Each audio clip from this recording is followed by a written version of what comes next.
Hello and welcome to the Lockdown World Press Review. And we'll start off in Paris with Le Monde. Their lead story says, Coronavirus Live, the rules for lifting lockdown for businesses are detailed.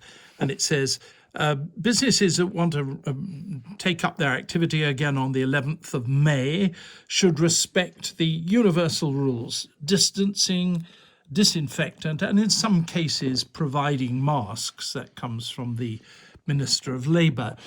In Germany, the Frankfurter Allgemeine has great praise for France. It says it's Europe's new key light, meaning it's the way it's showing everybody the way to go. But there is an interesting little side article that says what's going on with the German-French friendship. Not good things, it says. Corriere della Sera in Rome says that masks should be provided for babies. Visits are allowed to friends, but there are limits on going for walks and on second houses.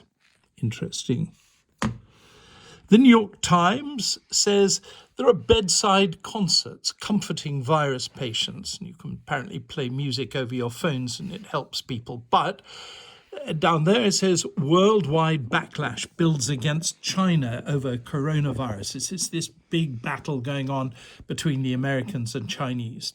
Were the Chinese responsible for the coronavirus, and should China pay for it? Well, in the Global Times, which is a rather loud spokesperson for the Chinese regime, they're pretty fierce about that. Here's an article that says, US practice to claim compensation for COVID-19 outbreak, a shame for human civilization. The political farce staged again and again by the US, a major country that touts itself as an international leader, is astonishing people around the world. Well, astonishing people in China anyway. The South China Morning Post in Hong Kong says, another aspect of Beijing flexing its muscles. Beijing Liaison Office in Hong Kong slams US-funded report filled with lies about national security law and the Hong Kong protest movement. There's going to be a lot more trouble there. The Moscow Times, Russia's coronavirus cases surged by over 10,000, a new one-day record. The Prime Minister of Russia has got the coronavirus at the moment, and it's causing problems also for President Putin. The Rio Times, English language newspaper in Rio de Janeiro, Moro, who was the Minister of Justice, submits evidence of Bolsonaro's attempted interference in federal police investigations. Those investigations have to do with Bolsonaro's sons.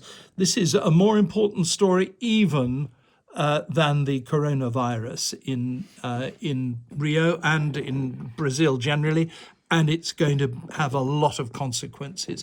Finally, Punch, Nigeria's, I think, biggest newspaper, and great fun always.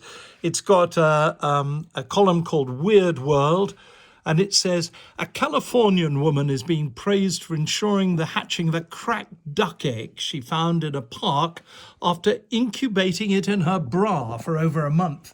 Doesn't mean it was cracked while she had it in her bra. She put it in her bra to incubate it after it had been cracked. All went terribly well, and mother and duckling are doing well.